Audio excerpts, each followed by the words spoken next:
Hi friends, welcome to Ratna smart kitchen. ఈరోజు ఒక మంచి రెసిపీతో మీ ముందుకు వచ్చాను ఫ్రెండ్స్. వర్షాకాలం చాలా చల్లగా ఉంది. మరి వేడి వేడి పప్పు చేసుకోవాలంటే రోజు మనం తినే కందిపప్పు కాకుండా వెరైటీ పప్పు ఒకటి మీకు చేసి చూపిస్తున్నాను ఫ్రెండ్స్.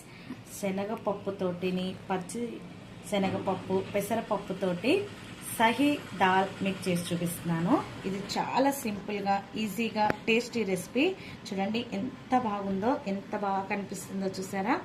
పిల్లలు కూడా చాలా ఇష్టంగా తింటారు. పెసరపప్పు శనగపప్పుతోటి మనం రోజు కందిపప్పు ఏం చేసుకుంటాం ఫ్రెండ్స్. ఈ విధంగా చూసారా, ఈ చిక్కదనం తోటి వేడి వేడి పప్పు ఇది చపాతీల్లో కానీ రైస్లో కూడా చాలా బాగుంటుంది ఫ్రెండ్స్. ప్రోటీన్స్ లభించే సహీ దాల్ రెసిపీ మీకు చేసి చూపిస్తాను. అంతకంటే ముందుగా మన ఛానల్ని సబ్స్క్రైబ్ చేయండి, లైక్ చేయండి, షేర్ చేయండి, పక్కనున్న బెల్ ఐకాన్ని క్లిక్ చేయండి ఫ్రెండ్స్. తీసుకొని ఒక కప్పు శనగపప్పు, అదే కప్పుతో పెసరపప్పు వేసుకొని వీటిని శుభ్రంగా కడుక్కోవాలి ఫ్రెండ్స్.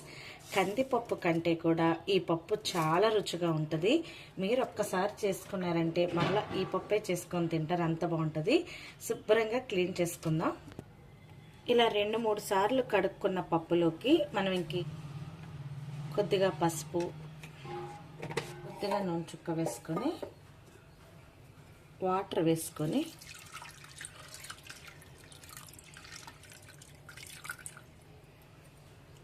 ఒక 2-3 విజిల్స్ వచ్చేంత వరకు ఉడికించుకుందాం. లిడ్ పెట్టేసుకొని స్టవ్ ఆన్ చేసుకొని ఒక 3 విజిల్స్ వచ్చేంత వరకు మెత్తగా దీన్ని ఉడికించుకుందాం. ఇది ఉడికే లోపల తర్వాత ప్రాసెస్ ఏంటనేది మీకు చెప్తాను ఫ్రెండ్స్. చూడండి ఫ్రెండ్స్, పచ్చిమిర్చిని ఇలా నిలువుగా కట్ చేసి పెట్టుకోవాలి. ఉల్లిపాయలు కూడా ఇలా పొడవుగా కట్ చేసుకోవాలి. ఈ పప్పు చాలా బాగుంటుంది ఫ్రెండ్స్. మీరు కూడా ట్రై చేసి ఎలా వచ్చిందో నాకు కామెంట్ సెక్షన్లో తెలియచేయండి. అంతకంటే ముందుగా మన ఛానల్ని సబ్స్క్రైబ్ చేయండి, లైక్ చేయండి, షేర్ చేయండి. మీకు ఏమైనా రెసిపీస్ కావాలంటే నా కామెంట్ సెక్షన్లో తెలియచేయండి, వాటిని కూడా మీకు చేసి చూపిస్తాను. ఒక సబ్స్క్రైబరు ఆలు కట్లెట్ చేయమన్నారు, కంపల్సరీగా మీకు చేసి చూపిస్తానండి. తర్వాత టమాటాలను కూడా ఇలా నిలువుగా మనం కట్ చేసి పెట్టుకోవాలి. నేను ఒక 4-5 టమాటాల వరకు కూడా తీసుకున్నాను. దీంట్లోకి చింతపండు అనేది యాడ్ చేయనండి. ఈ 4 టమాటాలు అండ్ లాస్ట్లో నిమ్మకాయ రసం పిండుతాను. ఒక గిన్నె పెట్టుకోవాలి ఫ్రెండ్స్. ఆల్రెడీ పప్పు ఉడికిపోయింది, పక్కన పెట్టుకున్నాను. మనకి ప్రెజర్ పోయేంత వరకు దాని పక్కన ఉంచుకుందాం. ఈ లోపల మనం చేయాల్సింది చూద్దాం ఫ్రెండ్స్. దీంట్లోకి కంపల్సరీగా 1 టేబుల్ స్పూన్ వరకు నెయ్యి యాడ్ చేసుకోవాలి. నెయ్యి వేసుకుంటేనే టేస్ట్ వస్తుంది ఫ్రెండ్స్. దీనికి ఈ సహీ దహీ దానికి కంపల్సరీగా మనం నెయ్యి యాడ్ చేయాల్సిందే. కొద్దిగా నూనె వేసుకుంటున్నాను. నెయ్యి కాగిన తర్వాత ఆవాలు, కొద్దిగా జీలకర్ర, పచ్చిమిర్చి, ఆనియన్, కొద్దిగా కరివేపాకు వేసుకొని వీటిని కొద్దిగా కలిపి ఇందులోకి 2 ఎండుమిర్చి కూడా వేసుకోవాలి. 2 భాగాలుగా చేసుకొని ఎండుమిర్చిని వేసుకుంటున్నాను. అలా వేసుకున్న తర్వాత టమాటాలను కూడా యాడ్ చేసేద్దాం. ఈ టమాటాలన్నీ కూడా బాగా మెత్తగా మగ్గేంత వరకు మనం మగ్గించుకోవాలి ఫ్రెండ్స్. టమాటా పలంగా ఉండకూడదు అసలు. టమాటా మెత్తగా గుజ్జులాగా అయిపోయే వరకు మనం మీడియం ఫ్లేమ్లో పెట్టుకొని మూత పెట్టుకొని మగ్గించుకుందాం. మూత పెట్టుకొని టమాటాలన్నీ కూడా మెత్తగా అయ్యేంత వరకు మగ్గించుకుందాం. ఫ్రెండ్స్, అలా కొద్దిగా మగ్గిన తర్వాత మనం కొద్దిగా అల్లం వెల్లుల్లి పేస్ట్ వేసుకుంటున్నాము. పసుపు, సాల్ట్, ధనియా పౌడర్ అని బాగా కలుపుకోవాలి. చూడండి టమాటా ఎంత బాగా మగ్గుతుందో, ఇంకా గుజ్జులా మగ్గిపోవాలి ఫ్రెండ్స్. మూత పెట్టుకొని మగ్గించుకుందాం. పప్పు కూడా చక్కగా మెత్తగా ఉడికిపోయింది. ఇంకేమన్నా ఉంది అని అనుకుంటే ఇలాంటి పప్పు గుత్తి తీసుకొని ఈ విధంగా మెదుపుకుంటే సరిపోతుంది. పప్పు కూడా మెత్తుకోవాలండి. శనగపప్పు అనేది అక్కడక్కడ తగులుతూ ఉంటుంది, అదే టేస్ట్గా ఉంటుంది. పెసరపప్పు అయితే మెత్తగానే ఉడికిపోతుంది. ఇందులో కూడా కొద్దిగా సాల్ట్ యాడ్ చేసుకుంటున్నాను. ఇలా యాడ్ చేసుకుని దీన్ని కూడా ఈ విధంగా మెత్తుకున్న తర్వాత మనం ఎంత పలుచగా కావాలో దాన్ని బట్టి మీరు వాటర్ యాడ్ చేసుకోండి. చూడండి ఫ్రెండ్స్, మెత్తగా ఉడికిపోయింది. ఆ టైంలోనే మనం సరిపడంత కారం వేసుకోవాలి. ఆల్రెడీ పచ్చిమిర్చి ఎండుమిర్చి వేసాం కాబట్టి దానికి తగ్గట్టు మీరు తినే స్పైసీని బట్టి కారం అనేది యాడ్ చేసుకోండి. ఈ విధంగా మెత్తగా రుచి వచ్చేలాగా మనం ఉడికించుకోవాలి. ఉడికించుకున్న తర్వాత ఈ కారం కూడా బాగా కలిసేలాగా కదుపుకోవాలి. కొద్దిగా కొత్తిమీర వేస్తున్నాను.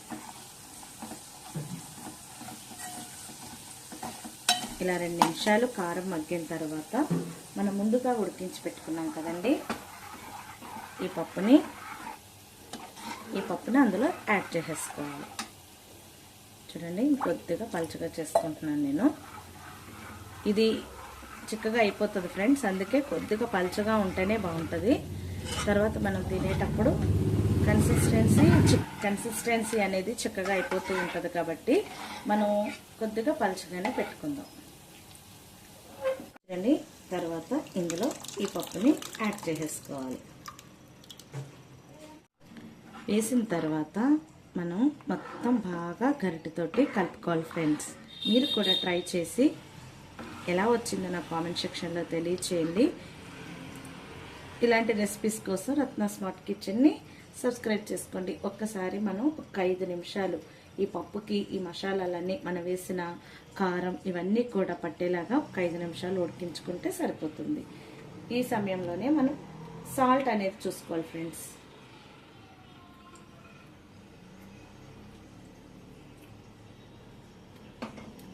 పర్ఫెక్ట్గా సరిపోయిందంతా. ఇంకంతే ఫ్రెండ్స్, చక్కగా మనం రైస్లో కానీ చపాతీలో కానీ తింటే ఎమ్మీ సహీ దహీ రెడీ అయిపోయినట్లే. చూసారా, ఈ చిక్కదనం ఉంటే సరిపోతుంది. ఇందాక నుంచి సహీ దహీ అన్నాను కదా, సహీ దహీ కాదండి, సహీ దాల్, సారీ క్షమించండి.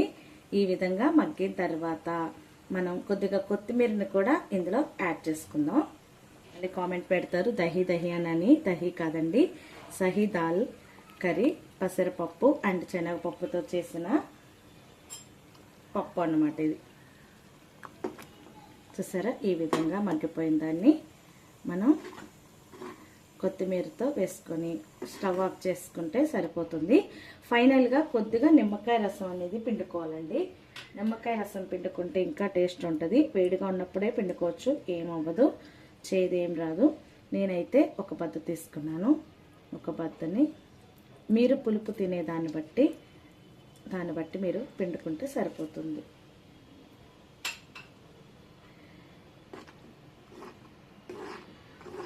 నిమ్మకాయ రసం కూడా పిండేసుకుంటే అంతే ఫ్రెండ్స్. ఫైనల్గా సహీ దాల్ రెడీ అయిపోయింది. మీరు కూడా ఈ వర్షాకాలంలో వేడిగా ఇలాంటి దాల్ చేసుకొని చపాతీలు ఉంటే చపాతీ, రైస్ ఉంటే రైస్లోకి టేస్ట్ చేసి ఎలా వచ్చిందో నాకు కామెంట్ సెక్షన్లో తెలియచేయండి. చూసారా ఎంత బాగా అనిపిస్తుందో. మరొక మంచి వీడియోతో మీ ముందుకు వస్తాను. అందుకంటే ముందుగా మన వీడియోని సబ్స్క్రైబ్ చేసి లైక్ చేసి షేర్ చేయండి friends. Bye. Hi friends, welcome to Ratna smart kitchen. ఈరోజు ఒక మంచి రెసిపీతో మీ ముందుకు వచ్చాను ఫ్రెండ్స్. వర్షాకాలం చల్లగా ఉంది. మరి వేడి పప్పు చేసుకోవాలంటే రోజు మనం తినే కందిపప్పు కాకుండా వెరైటీ పప్పు ఒకటి మీకు చేసి చూపిస్తున్నాను ఫ్రెండ్స్. శనగపప్పుతోటిని, పచ్చి శనగపప్పు, పెసరపప్పుతోటి సహీ దాల్ మీకు చేసి చూపిస్తున్నాను.